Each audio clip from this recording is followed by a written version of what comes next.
Olá, tudo bem? A gente está aqui para mais uma aula da Escola Dominical para os gaditas, os adolescentes da Igreja Família da Fé.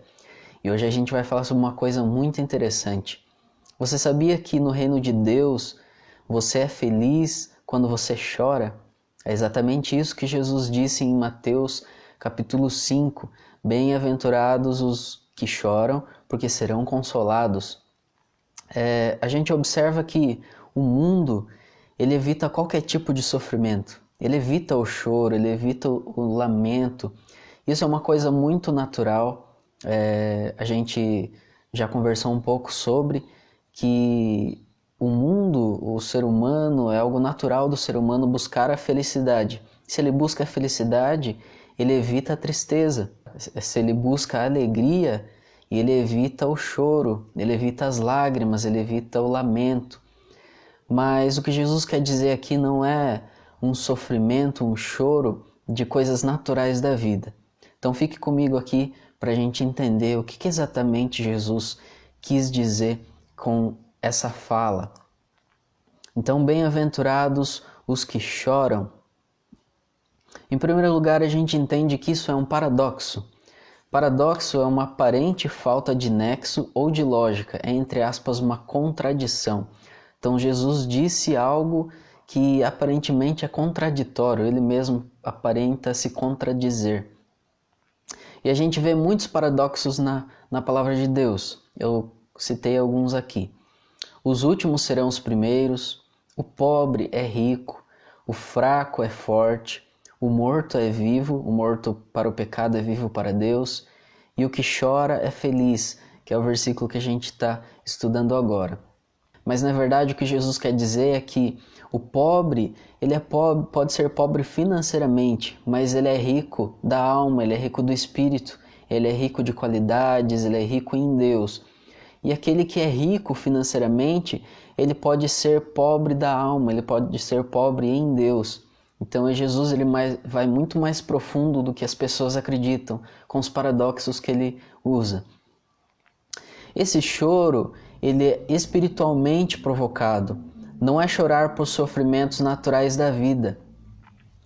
Se todo aquele que chora por todo tipo de sofrimento, por todo tipo de motivo e causa, todos seriam felizes. Mas a gente aprendeu que essas bem-aventuranças são diretas aos discípulos de Jesus, aqueles que estavam vindo naquele dado momento e também a nós que somos hoje discípulos de Jesus. Então, as bem-aventuranças elas são para aqueles que são filhos de Deus, para aqueles que creem em Jesus, aqueles que têm o Espírito Santo habitando dentro de si. O choro que Jesus diz aqui não é por sofrimentos naturais da vida, como perdas de entes queridos, como perdas de bens materiais, como fracassos em sonhos não realizados, mas é um choro espiritualmente provocado. É chorar pelo próprio pecado. É quando entendemos e reconhecemos a santidade de Deus em contraste com a nossa condição e natureza pecaminosas. Então aqui estão alguns versículos. Nós gememos interiormente, esperando ansiosamente nossa adoção como filhos, a redenção do nosso corpo. Ou seja, nós somos, a nossa natureza e nossa condição é pecaminosa. A nossa tendência é o pecado. Então, quando nós entendemos isso, quando nós reconhecemos que Deus é santo e que nós não somos, nós gememos interiormente, dia após dia, e nós esperamos ansiosamente nossa adoção como filhos, que será a redenção do nosso corpo, quando Jesus voltar e nós seremos levados com Ele em glória.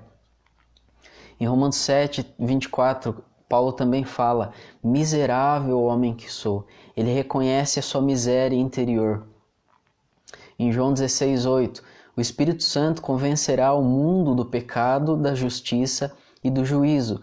Então, a partir do momento que o Espírito Santo ele convence uma pessoa do seu próprio pecado, da justiça de Deus e do juízo vindouro, essa pessoa ela reconhece isso, ela reconhece a sua condição e ela sofre, ela chora por isso. Então, o choro que Jesus quer dizer não é relacionado a algo físico, a algo natural da vida, mas é algo espiritual, é chorar pelo nosso próprio pecado.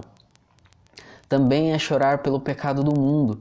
É quando percebemos o mundo ao nosso redor que, como nós, está cheio de pecado e maldade.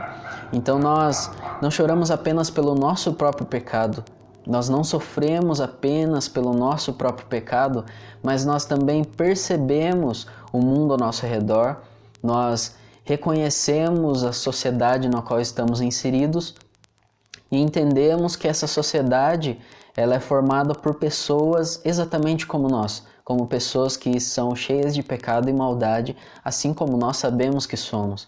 Então nós também sofremos pela maldade do mundo, pelo pecado que há no mundo. Aqui eu vou separar uma tarefinha para vocês adolescentes que estão assistindo. Jesus na Bíblia ele chorou algumas vezes. Então você separa o versículo que Jesus chorou e você vai identificar por que Jesus chorou, qual é o motivo do choro de Jesus. Daí você vai me mandar, ok? Chorar pelo pecado não é uma fase da vida. Essa convicção dura por toda a nossa caminhada cristã, ou seja, todos os nossos dias até que Jesus volte. Então muitas vezes nós podemos pensar que esse chorar pelo pecado, como no primeiro dia que nós nos convertemos a Jesus, no dia em que o Espírito Santo tocou o nosso coração e nós nos arrependemos dos nossos pecados e cremos em Jesus, entregamos a nossa vida a Ele.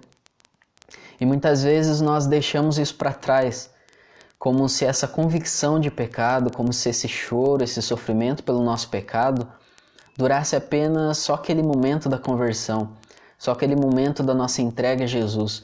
Mas se a gente olhar na palavra de Deus, se a gente olhar principalmente na vida de Paulo, nas suas cartas, ele diversas vezes ele fala sobre a sua miséria, ele fala que ele é o pior de todos os pecadores, o principal de todos os pecadores. A gente entende que a convicção do pecado, esse choro espiritualmente provocado por conta do nosso pecado, não deve durar apenas no momento da nossa conversão, mas deve durar por toda a nossa caminhada cristã, por todos os nossos dias aqui na terra. Esse choro pelo pecado tem que ser algo natural, tem que ser um hábito da nossa vida. Nós precisamos, dia após dia, olhar para o Senhor, contemplar a sua santidade, a sua majestade, a sua glória, e então olhar para nós mesmos e ver que nós não somos santos, ver que nós não somos bons, ver que, assim como Paulo disse, eu sei que em mim, isso é, na minha carne, não habita bem algum.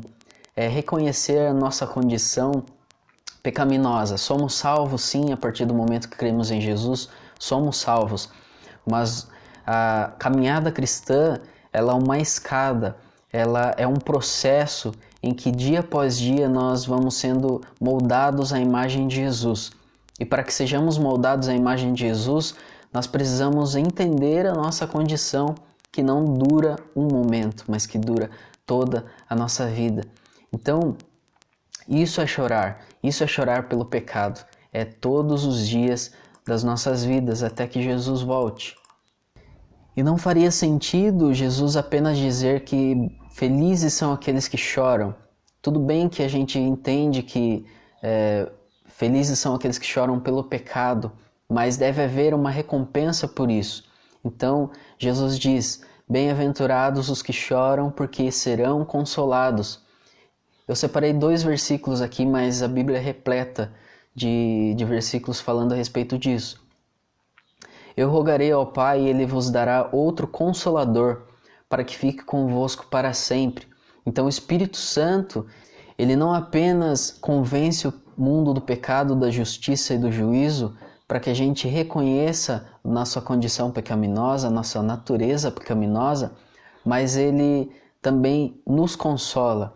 Ele habita no nosso coração e Ele nos fala as verdades que vêm de Deus. Ele nos fala que nós somos filhos de Deus, Ele nos fala que nós fomos perdoados pelo Senhor, que o sangue de Jesus Ele limpa todas as nossas transgressões. Então o Espírito Santo, Ele não apenas convence do pecado, mas Ele consola pelo choro causado pelo pecado. Como é feliz aquele que tem suas transgressões perdoadas e seus pecados apagados, isso lá em Salmos. Então feliz é aquele que não é julgado, não é condenado pelo Senhor por causa dos seus pecados. Ele é salvo pelo sangue de Jesus, ele é perdoado pelo sacrifício que foi feito pelo Senhor. Então bem-aventurados são aqueles que choram pelo seu pecado, por reconhecer a sua condição pecaminosa ao se deparar com a santidade de Deus. E bem-aventurados são esses que choram pelo seu pecado, porque eles serão consolados pelo Espírito Santo, porque Deus enviou o seu Filho unigênito para que todo aquele que nele crê não pereça, mas tenha vida eterna, que seja perdoado dos seus pecados, das suas transgressões e tenha uma vida eterna com o Senhor. Então, que nós sejamos felizes por chorar, que nós sejamos felizes não por chorar por coisas naturais da vida, que sejamos felizes por chorar pela nossa natureza e nossa condição pecaminosa, porque nós não temos como escapar disso, nós não temos como negar isso. Nós somos pecadores, nós somos transgressores da lei de Deus e nós precisamos reconhecer isso, reconhecer a santidade de Deus e nos render aos pés do Senhor para que possamos ser consolados pelo Espírito Santo e perdoados pelo Senhor. Em nome de Jesus, que você chore pelo seu pecado e com isso você seja feliz, em nome de Jesus. Até a próxima aula, fique com Deus.